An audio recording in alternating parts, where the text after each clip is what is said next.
അല്ലടാ ഈ ഇപ്പൊ പഞ്ചാബിൽ തന്നെയല്ലേ? ഇല്ലടാ അവിടുന്ന് പോകുന്നു, ഇപ്പൊ കാശ്മീർ ബോർഡറിലാണ്. അയ്യോ, അപ്പൊ അവിടെ അല്ലേ ഈ തീവ്രവാദികളുടെ പ്രശ്നം ഉണ്ടായത്? ഞാൻ നിക്കണേന്റെ ഒരു 20 കിലോമീറ്റർ അപ്പുറമാണ്.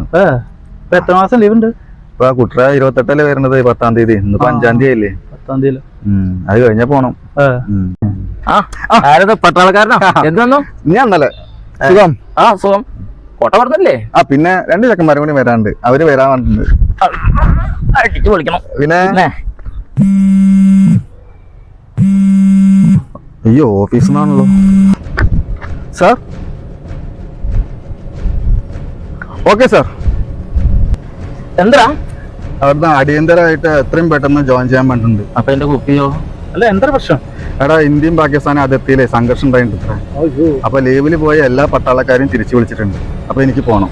അപ്പൊ ഇനി അടുത്ത ലീവിന് കാണാം. ഓക്കെ? ശരി. എന്നാ പ്രദീപ, ഈ എന്ത് കണ്ടിട്ടാ? അവിടെ യുദ്ധം നടക്കാൻ പോണ്. അനക്കൊരു ചെറിയ കുട്ടിയല്ലേ? അത് മാത്രല്ല, എന്റെ ആ വീട് 3/4 പണി കഴിഞ്ഞു. അത് നമുക്ക് പൂർത്തിയാക്കണ്ടേ? ഈ എവിടെ വേണ്ടേലും ജോലി നോക്കിക്കോ, അതാ നല്ലത്. അതാ നല്ലത്. അവിടെ ആകുമ്പോ വൈകുന്നേരത്ത് നമുക്ക് ഓരോന്ന് അടിച്ചിട്ട് ഹാപ്പി ആയിട്ട് കൂടാ. അവിടെ പോയാലേ ഓരോ മിസൈല് അന്നക്കാട്ടില് വലുപ്പാ. ഈ ചെക്ക എന്ത് കണ്ടിട്ടാ? അതെ എടാ, ഞങ്ങളെ പോലെയുള്ള പട്ടാളക്കാരുള്ളത് കാരണം കൊണ്ട് നീ നിന്റെ ഫാമിലി ഇന്ന് സേഫ് ആയിട്ട് ഇവിടെ ജീവിക്കുന്നത്. പിന്നെ നീ നേരത്തെ പറഞ്ഞല്ലോ വീടിന്റെ കാര്യം. ഞങ്ങളെ പോലെയുള്ള ഓരോ പട്ടാളക്കാരന്റെ വീട് എന്ന് പറയുന്നത് നമ്മുടെ രാജ്യമാണ്. ആ രാജ്യത്തിന് വേണ്ടി മരിക്കാനും എനിക്ക് പേടിയില്ല. പ്രദീപ, വിജയിച്ചോടാ.